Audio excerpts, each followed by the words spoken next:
പഞ്ചായത്ത് പരിധിയിലുമാണ്. പരപ്പനാട് കൃഷി പരിധിയിലുള്ള പച്ചക്കറി കൃഷി എൻ്റെ ഓണത്തിന് വിളവെടുത്തു. അത് നല്ല വിളവും കിട്ടി. ഒരു 8 ഏക്കർ കൃഷി ഉണ്ടായിരുന്നു. വെള്ളത്തിൽ 2 ഏക്കർ പോയി, എന്നാലും 6 ഏക്കർ നമ്മൾക്ക് വിളവെടുക്കാൻ കഴിഞ്ഞു.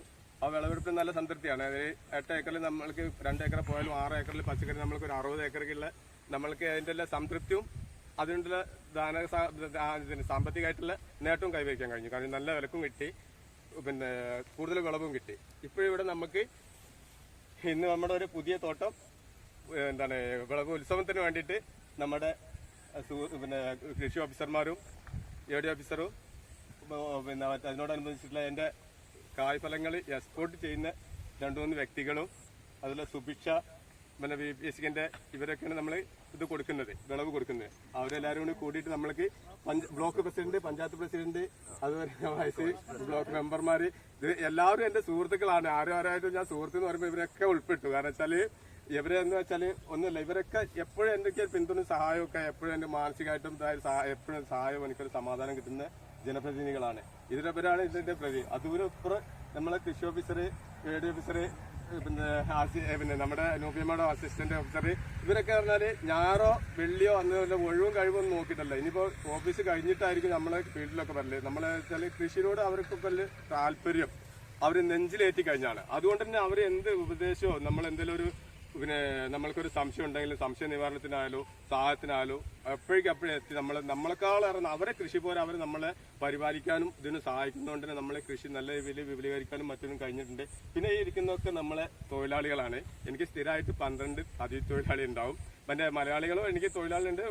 വളരെ അപൂർവമായിട്ട് അവരെ പിന്നെ ഇത് ചെയ്യുന്നു. കാരണം ഇവരായാലും ഇപ്പം നമ്മൾക്ക് എനിക്ക് 7 മണി മുതൽ 4 മണി വരെയാണ് പണിയെങ്കിലും കൂടിയിട്ട് ഒരു പക്ഷേ നമ്മൾക്ക് വിളവ് എടുക്കുക. ഇപ്പം എല്ലാ ദിവസവും നമ്മൾ വെച്ചാൽ 3 ടൺ മുതൽ 5 ടൺ വരെ നമ്മൾ എല്ലാ ദിവസവും വിളവെടുക്കാൻ പ്രാപ്തിയായി.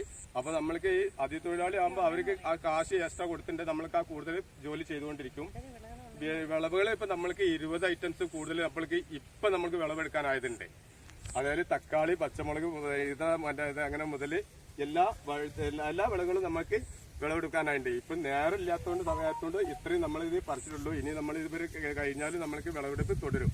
പിന്നെ മാത്രമല്ല ഇത് ഷൈജേട്ടൻ എന്ന് പറഞ്ഞ വള്ളിക്കുന്നുകാരനാണ്.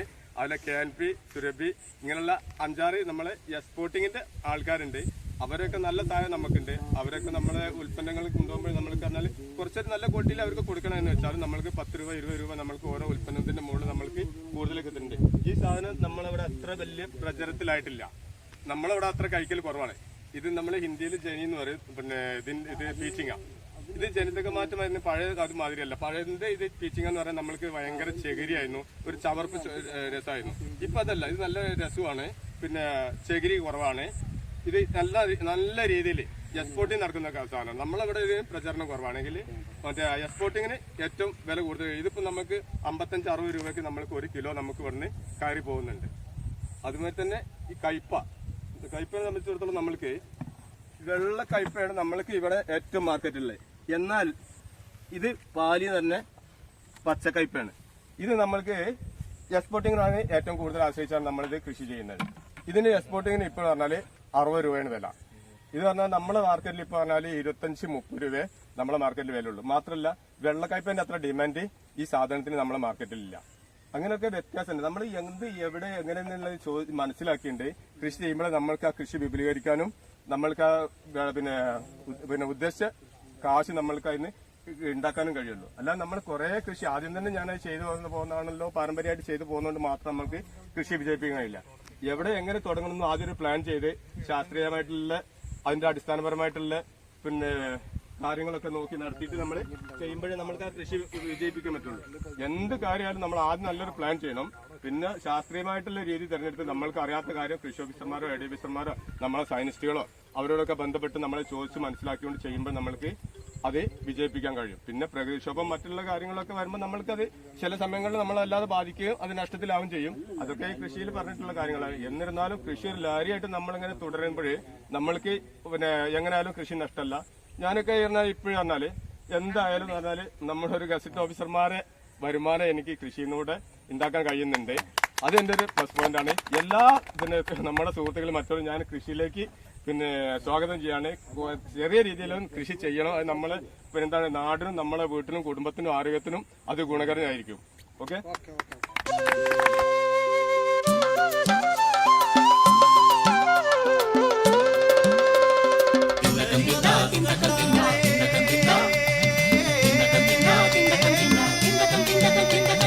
പുലരി വന്നതു കണ്ടാളേ നിലമൊരുക്കിയതോനാണേ വെയിലു വന്നേ പാടം തെളിഞ്ഞേ കതിരു നന്നേ കാണണേ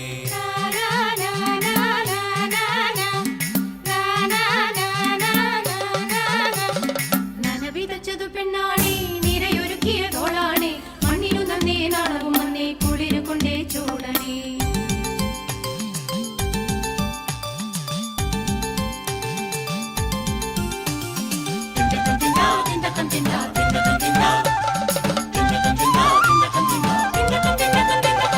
കനവു നിറയെ വിള കൊയ്യാൻ കൃഷി പാഠമറിയണം